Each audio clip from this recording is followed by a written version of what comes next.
It doesn't work. And our relations with the international community doesn't seem to be helping, rather. I know that sometime in the past we had tried to acquire arms and ammunition, but nobody was going to sell because they didn't like our human rights records. So these are the challenges. Perhaps we need to deal with a number of issues. We don't manufacture arms. The only way to get these arms is if we deal with the right set of people, legitimately, of course. And so, but we would only get deals if our human rights records are correct.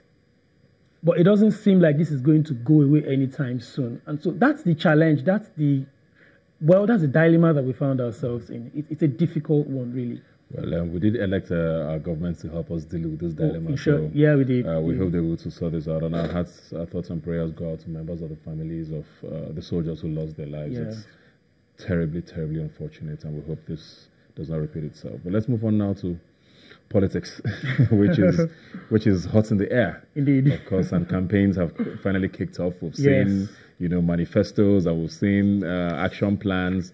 How are you feeling about the parties so far? What you've seen, the promises you've seen from the candidates?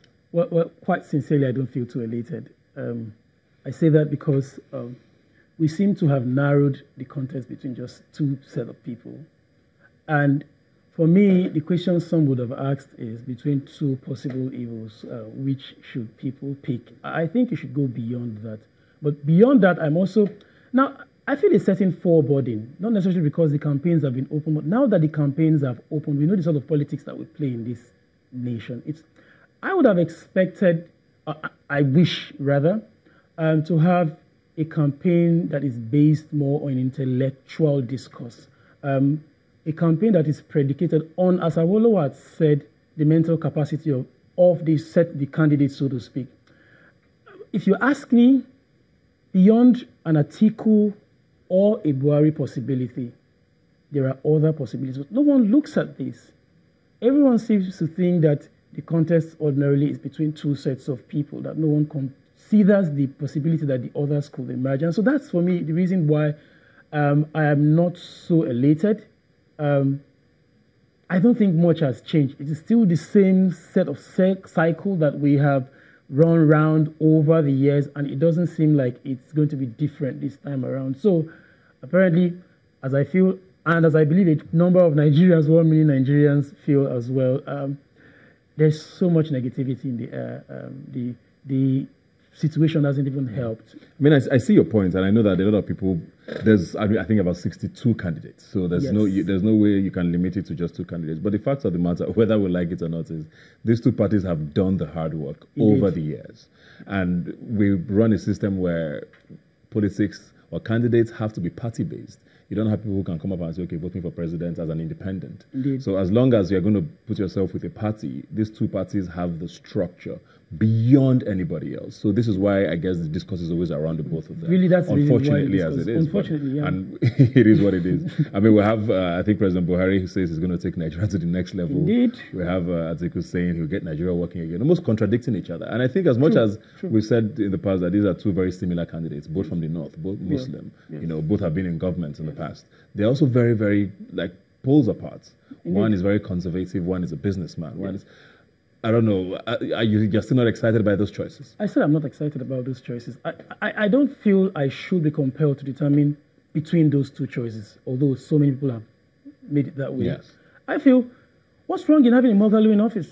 What's wrong in making the issue around someone like a Moghalu? Or what's wrong with having the issue revolve around a Showore, for instance?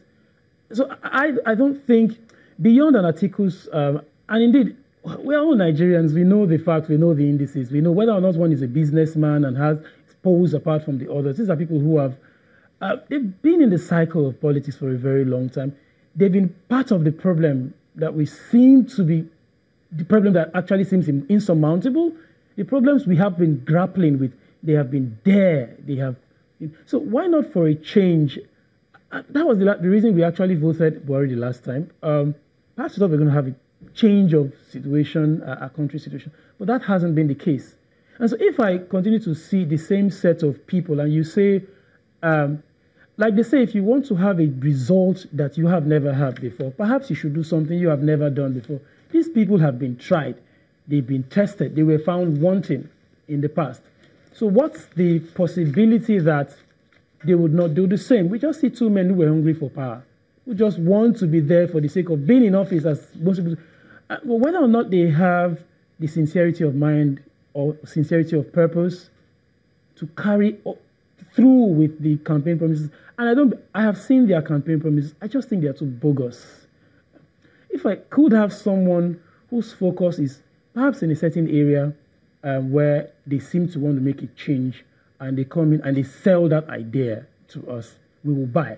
So the question really should be, how well will they sell, or how well can they sell their ideas to Nigerians beyond, the current monetization of the system itself? And that's another issue anyway. Yes, that is definitely another issue. Thanks a lot for being here today. Thank you very much. We still have a couple of weeks to sort of dissect all these manifestos and hopefully make an informed choice for yourself. Thanks for being here today. Thank you for having me. We'll take a quick break and be right back. Yeah.